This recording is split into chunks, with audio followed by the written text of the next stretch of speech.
আসসালামু আলাইকুম, কেমন আছেন সবাই? আশা করছি সবাই ভালো আছেন। দর্শক শ্রোতা, আজকে আবারও একটা ভিডিও নিয়ে এসেছি। আশা করছি ধৈর্য সহকারে সম্পূর্ণ ভিডিওটা দেখবেন। দর্শক শ্রোতা, আজকে যে ভিডিওটা নিয়ে এসেছি সেটা হচ্ছে বাবা এবং মেয়ে।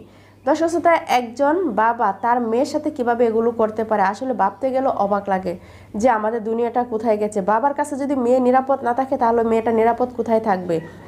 দর্শক শ্রোতা, আজকাল একটা উপযুক্ত মেয়ে কারো কাছে নিরাপদ নেই, তার বাবার কাছে পর্যন্ত নিরাপদ নেই। কারণ আজকের ভিডিওটা দেখলে আপনারা সেটা বুঝতে পারবেন। যদি সে তার বাবার কাছে নিরাপদ না থাকে তাহলে সে এই দুনিয়ায় কার কাছে নিরাপদ থাকবে? আপনাদের কাছে আমার প্রশ্ন।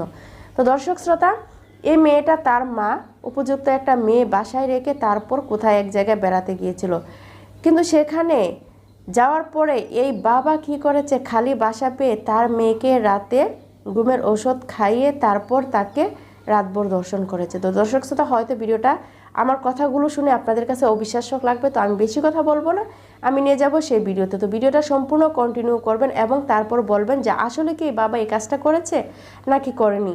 অবশ্যই আপনারা কমেন্টে জানাতে ভুলবেন না। তো চলুন ভিডিওতে চলে যায়। তো ভিডিওতে যাবার আগে আপনাদের কাছে বরাবরের মতো একটা অনুরোধ করবো, যারা কোনাওয়ালি নন চ্যানেলে নতুন এসেছেন অবশ্যই চ্যানেলটা সাবস্ক্রাইব করবেন, আর অলরেডি যারা করে ফেলেছেন আপনাদেরকে অসংখ্য অসংখ্য ধন্যবাদ।